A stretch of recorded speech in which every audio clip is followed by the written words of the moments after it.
Welcome to Living the MILF Experience. I'm your host, Baddie Bri. This is a space where we redefine MILF as a mindset, empowering women to own their identity, embrace their power, and live life unapologetically. Let's break stereotypes and spark conversations that inspire. Hey guys, it's your host, Baddie Bri. Welcome to Living the MILF Experience. Before we dive in, I want to start with an affirmation. If you know me, you know I'm all about energy, self-love, and stepping into our divine power. So, repeat after me. I am confidence. I am courage. I am divine. I am human. I am light. I am love. I am uniquely me. Now let's get into it. I want to start by showing love to the people who have supported me in this journey. You know who you are. And a special thank you to the one person behind the scenes who pushed me to finally hit record. Without you, this moment wouldn't be happening. Before I get into my story, I need to put a little disclaimer out there. I'm going to talk about my healing journey, which includes my marriage and divorce. So let me be clear, this isn't about bashing him. This is about my truth, about how I lost myself and found myself again. And if my story helps one woman find her strength, then I know I'm living my purpose. So, here we go. I grew up in a broken home. My parents divorced when I was young, and that shaped everything. I spent my childhood traveling between them. I spent 20 hours a month on a train, starting at just 10 years old. At first, it felt like an adventure, but soon I realized how much I was missing. Friends, stability, a sense of belonging. And because of that, I promised myself that I would never put my own kids through that pain. Fast forward, I was 31 when I met my now ex-husband. He was 8 years younger, in the Marine Corps, and we were best friends. I thought we had it all. And when I got pregnant unexpectedly, I did what I thought was the right thing. I married him. Everything changed after my daughter was born. Before kids, I was independent.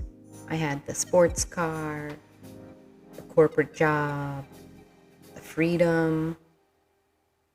Then suddenly, my identity wasn't mine anymore.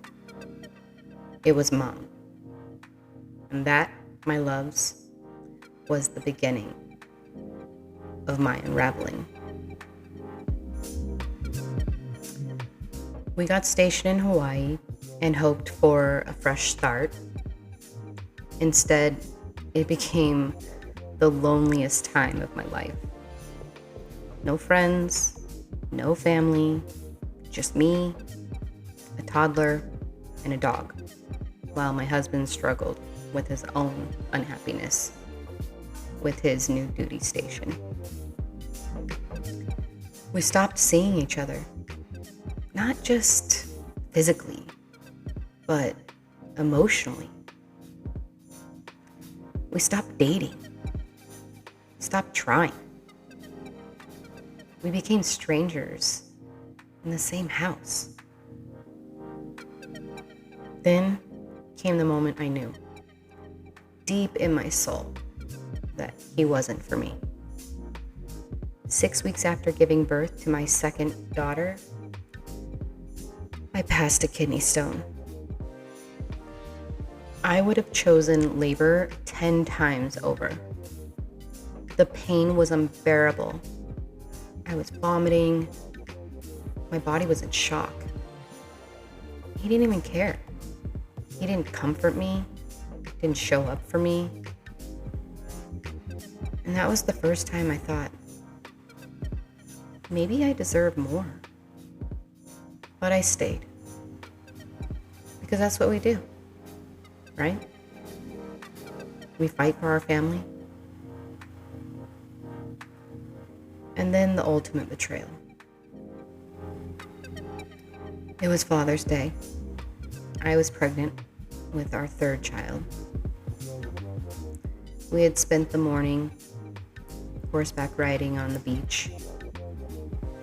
And I remember thinking, maybe we're okay.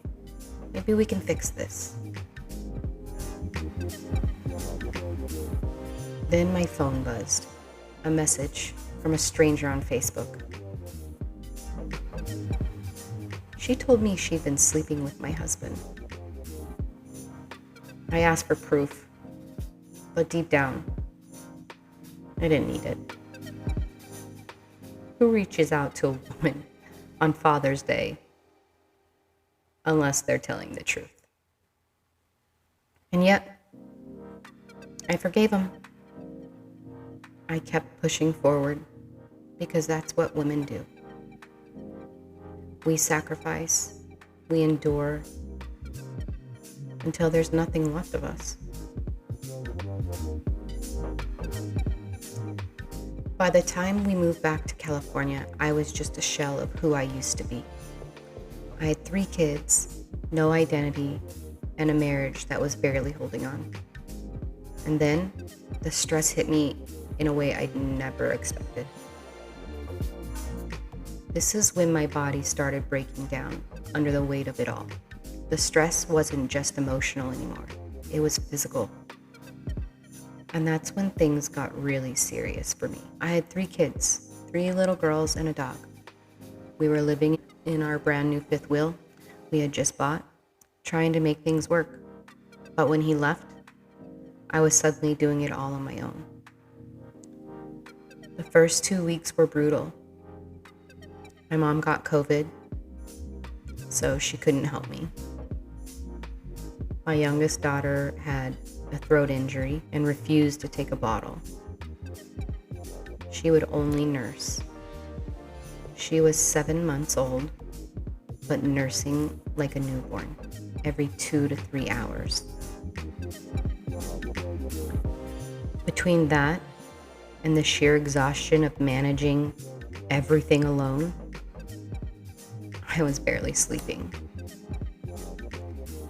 The weight was falling off of me. 65 pounds gone in what felt like an instant. I was drained, depleted, and running on empty. Then, one night something terrifying happened. My body couldn't take it anymore.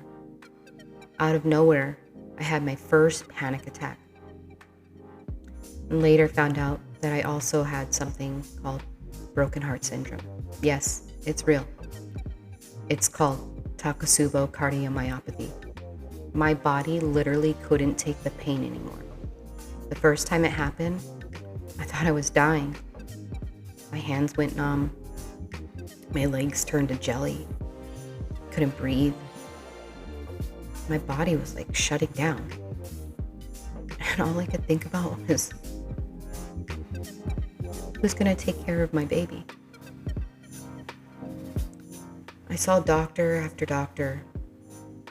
The test came back clear. They told me it was anxiety.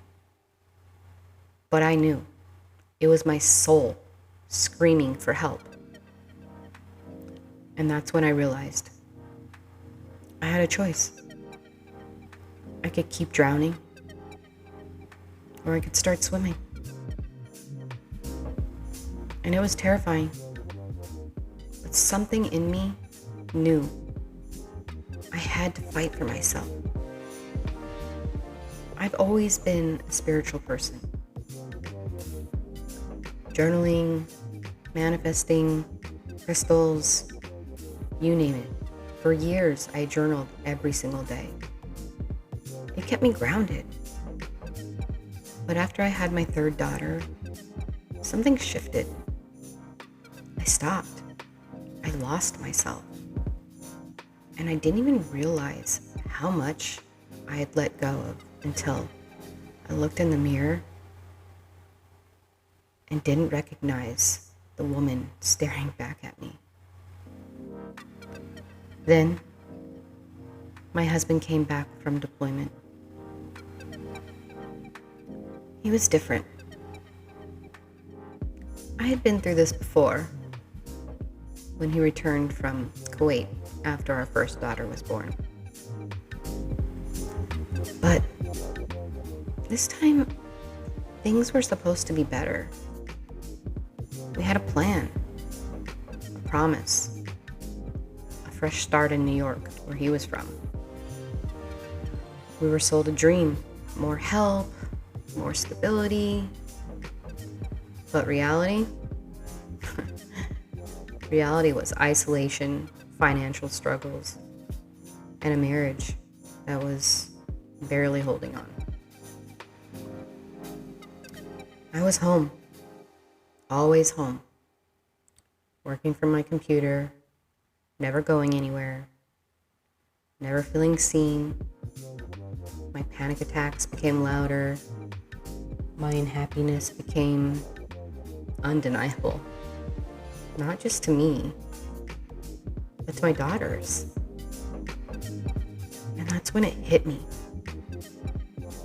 I'm raising girls. I'm their example. And what am I showing them? That a woman should stay in something that makes her unhappy just to do the right thing? That sacrificing herself entirely is normal? No. No more. Now, let me be clear. I wasn't perfect. One night, I made a mistake. I sent some inappropriate messages while intoxicated. I was still faithful. But that moment, that was my final cry for attention. And I see that now. My husband found out months later. And for him, that was the breaking point. And honestly, it was mine too. We separated quietly. We kept it to ourselves because we didn't need outside interference. We committed to co-parenting with respect and love, better than what we had seen growing up. And that's when my healing journey truly began. I stopped living for everyone else. I started small, asking just for one night to myself. He gave me 2. Then we moved to include every other weekend. And I started to breathe again. I started to feel beautiful again. I picked up my journal. I put on makeup. I dressed up just because I wanted to. I looked in the mirror, and for the first time in years, I saw me. For 8 years, I neglected myself. No more. I deserved better. We all do. Then something unexpected happened. I started sharing my journey online.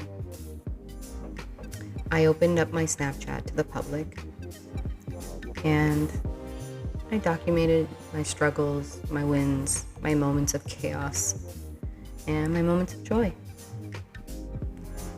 And people started following me. Thousands of them. By mid-2024, I had 10,000 followers. At the end of the year, 13,000. And then came the comments. You're a MILF.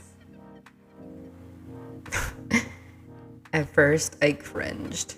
The connotation, the stereotype, it felt weird. But then I thought, why? Why should this term make me uncomfortable?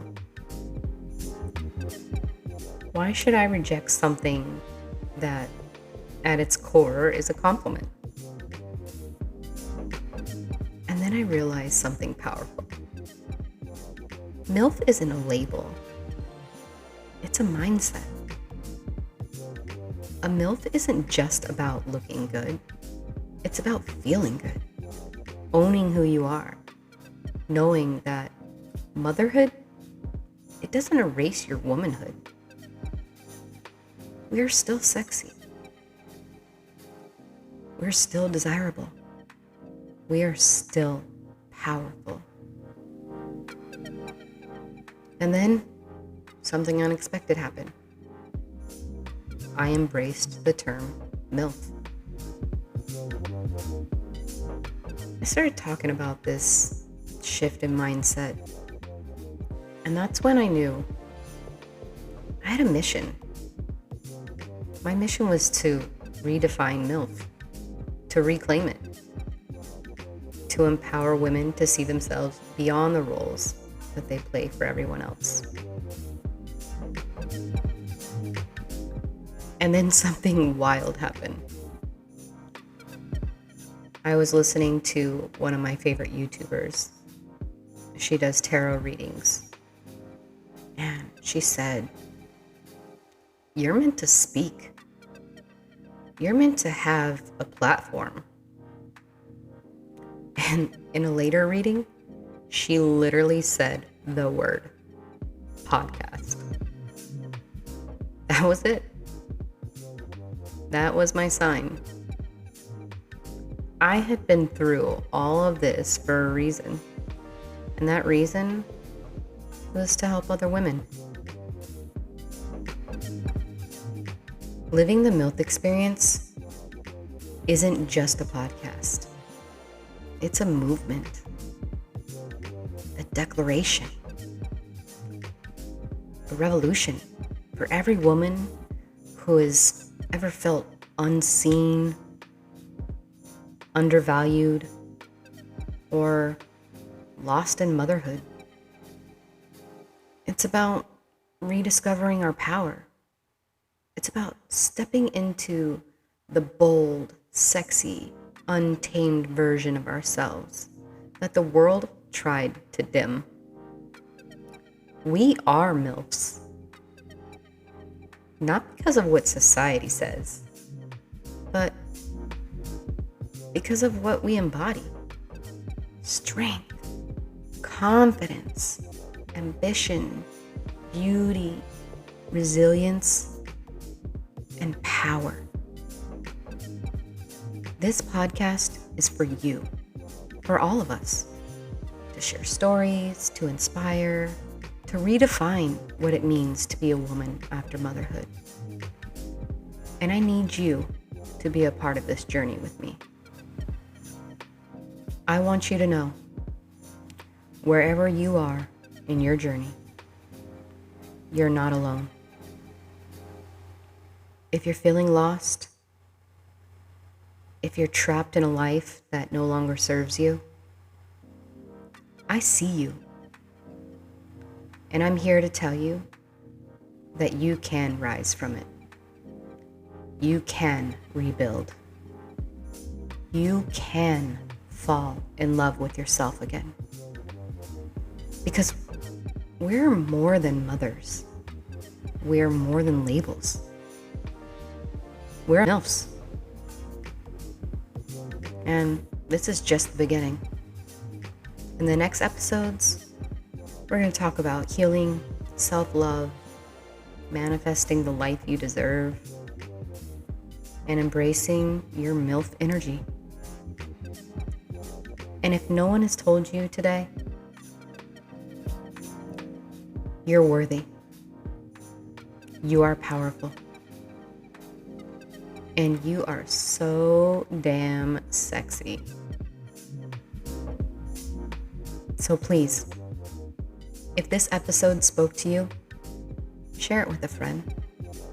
Follow Living the MILF Experience.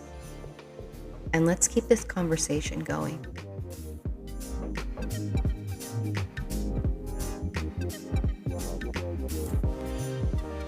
Thank you for joining me on Living the MILF Experience.